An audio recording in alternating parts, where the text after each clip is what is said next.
네, 안녕하세요. 여러분들은 아마 경제 읽어주는 남자로 더 익숙하실 것 같은데요. 이번에는 미래 시나리오 2021의 저자로 여러분 찾아뵙습니다. 김광석입니다. 반갑습니다. 네, 그럴 것이라고 보여집니다. 특히 유통산업 관점에서는 온라인 쇼핑에 대한 의존도가 급격히 늘어나고 있는데, 코로나19 사태가 있기 전에는 온라인 쇼핑 관련 어플리케이션이 없던 어르신들도 한번 시도를 해보니 불편하지 않은 거야. 오히려 편리하고 유용하다는 것을 인식하게 되는 거죠. 대면 산업 내에도 키오스크의 도입으로 인해서 직원을 만날 일이 없어지는 것이고, 무인 쇼핑이라든가 이런 새로운 기술적인 도입이 충분히 이루어지면서 더 가능해지리라고 봅니다. 최근에 이제 디지털 아이디라든가 또 생체 인식 기술을 활용해서 비대면화된 무인 은행 서비스도 충분히 누릴 수 있게 바뀌어가고 있습니다. 온라인 쇼핑 환경이라 하더라도 옷을 입어볼 수 있는 그런 경험을 제공하는 유저 익스피리언스, 가상 증강현실 기술을 활용해서 경험을 해보고 구매할 수 있도록 연결할 수 있는 이런 기술들도 함께 뒷받침되면서 이런 언택 서비스에 대한 의존도가 늘어난 상태로 더 가속화될 수밖에 없겠다, 이렇게 보고 있습니다. 앞에서 언택 서비스를 말씀드렸는데, 이 언택트라는 이 하나의 패러다임 변화는 디지털 전환의 흐름 중에 하나일 뿐입니다. 디지털이 이제 아날로그 경제에서 디지털 경제로 전환되고 있는 이 거대한 트렌드에 있어서 그 중에 하나가 언택 서비스로의 전환이라고 볼 수 있는데, 주로 이제 대기업이라든가 경쟁력이 있는 기업들은 언택 서비스를 오히려 리딩해 나가요. 그러나 이 중소기업이라든가 그런 열악한 기업들, 소상공인들 같은 경우는 지금 디지털 트랜스포메이션을 고민할 여지가 없는 거죠. 그렇기 때문에 디지털 격차마저 벌어집니다.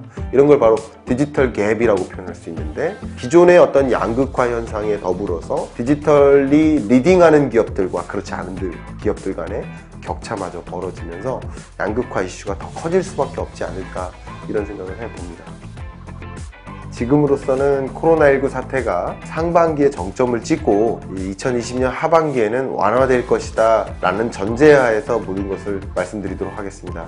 코로나19에 따른 2020년 경제 충격 정도를 IMF는 약 9조 달러라고 추산을 했습니다.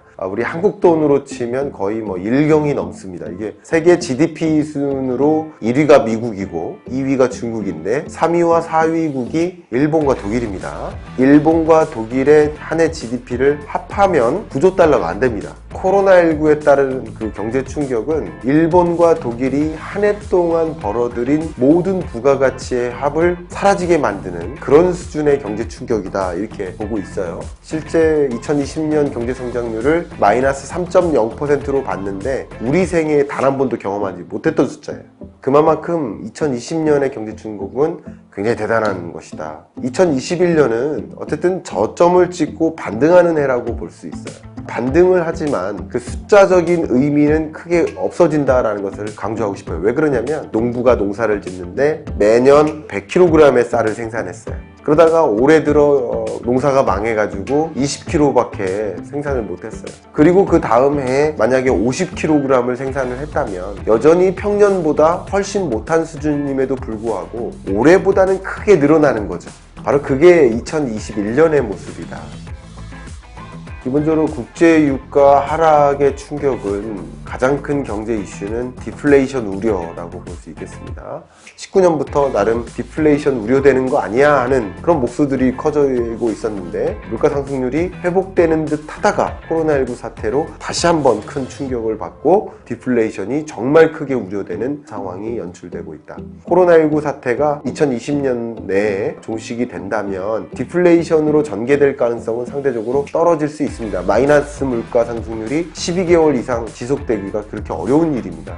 그런데 예상했던 것 이상으로 21년까지 확산된다면 원유의 추가적인 가격 하락이 예견될 수 있습니다. 만약에 그렇게 전망을 한다면 거의 지금 디플레이션 초입에 왔다라고 볼 수 있겠습니다. 디플레이션에 처하면 가격이 하락하니까 그것을 투자하려 하지 않아요. 소비하려 하지 않아요. 그러니까 물가 하락은 또 다른 물가 하락을 만든다. 디플레이셔너리 스파이럴이라고 하는 디플레이션 소용돌이에 처하면 우리는 헤어나기가 굉장히 어렵습니다.